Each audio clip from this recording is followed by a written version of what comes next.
পৃথিবীর কাজ হচ্ছে যে, পৃথিবীর নিয়ম হচ্ছে যে এই জিনিসটা ভেঙে গেলে দাম, বলেন না, ভেঙে গেলে দাম, ভেঙে গেলে দাম, ভেঙে গেলে দাম। আর আল্লাহ ভাঙ্গা জিনিসগুলা দিয়েই নতুন করে শুরু করে। ভাঙ্গা দিয়ে আল্লাহ কি করে বলেন না, আল্লাহ ভাঙ্গা দিয়ে কি করে? আল্লাহ মেঘকে ভেঙে দেয়, বৃষ্টি পড়ে, ওই বৃষ্টি মাটিতে পড়ার পরে নতুন জীবের সৃষ্টি হয়, উদ্ভিদের সৃষ্টি হয়। বলেন না সুবহানাল্লাহ। ভাঙ্গা মনের দাম কারো কাছে? আল্লাহ পাক বলে যে তোর ভাঙ্গা মনটা নিয়ে আমার কাছে আয়। সুবহানাল্লাহ বলে না? দেখেন, কষ্টের সময় আমরা সবাই একটু আশা করি না কেউ মায়া করুক, মাথায় হাত বুলাই দেখ, কিন্তু এরকম মানুষ পাওয়া যায়? কান্না করানোর মানুষ পাবেন, চোখের পানি মুছে দেওয়ার মানুষ পাওয়া যায়। বান্দা যখন পৃথিবীতে কোনো কারো কষ্টে, অত্যাচারে, জুলুমে কান্না করতে থাকে বুক ফেটে, তখন আল্লাহ ফেরেশতাকে জিজ্ঞেস করে, ফেরেশতা আমার বান্দাকে এইভাবে কে কান্না করালো? একটু বোঝার চেষ্টা করুন। কোন বান্দাকে যখন পৃথিবীতে কেউ কাঁদায়, তখন আল্লাহ ফেরেশতাকে জিজ্ঞেস করে, ফেরেশতা আমার বান্দাকে কে কাঁদালো, সেইভাবে কান্না করছে কেন? তখন ফেরেশতারা বিস্তারিত বলে, আল্লাহ তার বাপ নাই তো, এতিম, মাথার উপর থেকে বাবার ছায়া যাওয়ার পরে তার বাপ, চাচা, যারা সবাই তাকে অত্যাচার করছে। রব বলে যে আমার বান্দার কেউ নাই, সেজন্য তাকে জ্বালাচ্ছে। ফেরেশতা তোরা সাক্ষী থাকিস, আজকে থেকে এই বান্দার সাথে আমি আল্লাহ আছি, আমি আল্লাহ আছি। সেজন্য আপনারা আজীবন শুনেছেন মজলুমের দোয়া কবুল কেন কবুল হয় জানেন? মজলুমকে যখন পৃথিবীর জালেমরা জুলুম করে অন্তর ভেঙে দেয়, তার আশেপাশে কেউ থাকে না, রব বলে যে বান্দা আমি আছি তোর সাথে, আমি আছি তোর সাথে, আমি আছি তোর সাথে। তোর ডাক বাবা শুনবে না, ভাই শুনবে না, তোর পক্ষে কেউ কথা বলবে না, আমি আল্লাহ কথা বলবো, আমি আল্লাহ কথা বলবো, আমি আল্লাহ কথা বলবো। এদিকে বান্দার চোখের পানি পড়ে, মজলুমের অন্তর থেকে বের হয়, সেটা আল্লাহর দরবারে পৌঁছে যায়, দোয়া কবুল হয়ে যায়। সেজন্য সৌভাগ্যবান মজলুম, কারণ জালিমের সাথে আল্লাহ, বলেন না, জালিমের সাথে আল্লাহ, মজলুমের সাথে আল্লাহ। সেজন্য আমি বলি, কেউ যদি জ্বালায়, জ্বালাইতে দেন, কেউ যদি গুতায়, গুতাইতে দেন, কেউ যদি বদনাম করে, দেন না একটু করতে, কেউ যদি নামাতে চায়, একটু সময় দেন না নামাতে। কারণ বান্দা যাকে নামায়, ওই বান্দার ধৈর্য যদি আল্লাহর পছন্দ হয়, আল্লাহ তখন তাকে তোলে। এবার নামাচ্ছে কে? বান্দা। বলে নামাচ্ছে কে? তুলছে কে? এবার আপনার পক্ষে তো আল্লাহর সাপোর্ট চলে আসছে, আপনারা নামাইব কে? আওয়াজ দিয়ে বলেন। একটা কথা মনে রাখবেন, আমাদের আল্লাহর ভান্ডারে কমতি নেই, দিতেও তিনি কিপটামি করে না। দোষ আমাদের, আমরা চাইতেও জানি না, নিতেও জানি না। আপনার রবকে রহমান, আপনার রব হচ্ছে আল্লাহ যিনি রহমান, আপনার নবীকে রাহমাতুল্লিল আলামিন। তা আপনার রব রহমান, আপনার রবের মতো রব কারো নাই। আপনার নবী রাহমাতুল্লিল আলামিন, আপনার নবীর মতো জাহানে কোনো নবী নাই। আপনার আমার এই রব এবং নবী থাকার পরেও যদি না পায়, এবার কোন দোষ কার? আমার দোষ আমি স্বীকার করছি, আপনারটা আপনি কোন ভাই? দোষ কার? একটু জোরে কোন দোষ কার? এবার আমাদেরটা বাদ দিয়ে কোন দোষ আমার? দোষ কার? আমি কমু আমার, আপনারটা আপনি কবেন দোষ কার? আমার। দোষ কার? দোষ কার? নিজের দোষে নিজে করতে পড়ে আছি, নিজের ভাই নিজে বাপ নিছে, আমি যে চালাক। আওয়াজ দিয়ে বলেন ঠিক কিনা? আল্লাহ আমাদেরকে বুদ্ধিমান হওয়ার তৌফিক দান করুন। এবার আল্লাহ থেকে নেয় কেমনে জানার দরকার। আল্লাহ পাক বলে যে দেওয়াটা আমার সুন্নত, তোরাও দেওয়া শুরু কর। শুনি নাই আমি?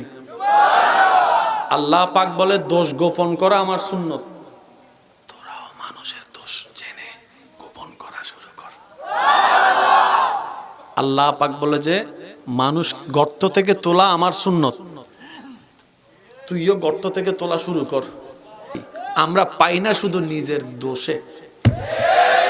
এবার আসেন ভাই, কষ্ট হচ্ছে না তো? না, এখানে পকেটে, যাদের পকেটে টাকা আছে, আমি জানি না কার পকেটে কত, আল্লাহ যাকে যতটুকু দিয়েছেন, যার পকেটে যে টাকাটা আছে সবাই ভাবছে এটা আমার টাকা, নিজের টাকা।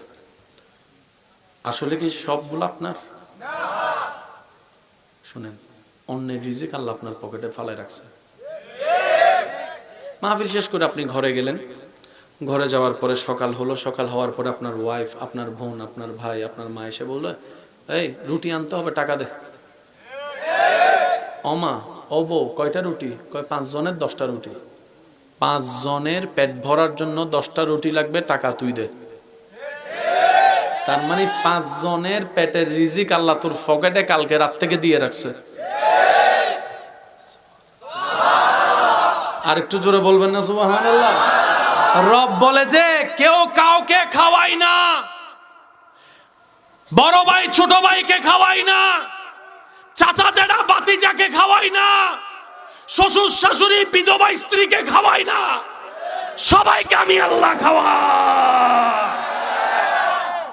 তো আল্লাহ, আমরা যে কামাই, আল্লাহ কয় তাদেরকে খাওয়ানোর জন্য তোর শরীরে শক্তি দিছি, কামানোর জন্য আমি আল্লাহ। সত্যি করে একটা কথা বলেন, ঘরের মেম্বার যখন 5 জন, আপনি, আপনার স্ত্রী, আপনার সন্তান, মা এবং বাবা, এই 5 জনের সংসার চালাতে যেখানে মাসে সময় খরচ লাগতো 20,000 টাকা, কয়জনের? 5 জনের কত? যদি কষ্ট না হয় একটু আমরা বুঝার চেষ্টা করব। 5 জনের কত? মাও মারা গেল, বাপও মারা গেল, তাহলে মেম্বার কয়জন কমছে? এখন আছে কয়জন? কমছে কয়জন? তাইলে 10,000 টাকায় যে 5 জনের সংসার চলতো মাসে, এখন যেহেতু 2 জন কমছে, খরচ একটু বাড়বে না কমবে? তাহলে সেই হিসাবে আপনার মা বাবার খরচটা আপনার জমার কথা, আসলে কি জমে? জমে? আপনি একটু অঙ্কটা মিলে দেখেন তো, 5 জনের লাগতো 1 মাসে 10,000 টাকা, 3 জনের তো লাগবে 1 মাসে 7,000 টাকা, তাহলে 3,000 সেভ হওয়ার কথা। কিরে, কো কো কো মারটা কো, বাফেরটা কো, মারটা কো, বাফেরটা কো। রব বলে যে যে আসছে সে আসার সময় নিয়ে আসছে। সুবহানাল্লাহ করে যায় কইন না, না সুবহানাল্লাহ এখানে কইনি না, আরেকটু আস্তে করে কোন তো সুবহানাল্লাহ। রব বলে যে আসার সময় আমার বান্দিরটা বান্দি নিয়ে আসছে, বান্দারটা বান্দা নিয়ে আসছে। বান্দা বলে আল্লাহ 10,000 টাকায় তো আমি চালাইছি। রব বলে তুমি চালাও নাই, তাদেরকে খাওয়ানোর জন্য তাদের রিজিকের টাকা আমি আল্লাহ তোমার পরিশ্রম জ্ঞান দিয়ে তোমার পকেটে ব্যবস্থা করে দিয়েছি। এবার আসেন, যে যায় করে কিসের জন্য? খাওয়ার আসে কোত্থেকে? খাওয়ার আসে কোত্থেকে? বাজার থেকে কি দিয়ে কিনতে হয়? টাকা ইনকামের জন্য চাকরির দরকার, ব্যবসার দরকার, পরিশ্রমের দরকার। জোরে বলেন, পরিশ্রমের দরকার। এবার একটু আওয়াজ দিবেন, করোনাকালীন সময়ে আপনার এলাকায় দোকানপাট বন্ধ, দোকানপাট কথা কয় না, সারা বাংলাদেশে দোকান, জোরে বলতে হবে, দোকান, ব্যবসা, কলেজ, আমার মনে হয় আওয়াজ আরো বড় হবে, স্কুল, মক্তব, মাদ্রাসা, গাড়ি ঘোড়া, রিক্সা, রাস্তা, পড়ালেখা, আদালত, এয়ারপোর্ট, চাকরি, ব্যবসা, ইনকাম, খাবার।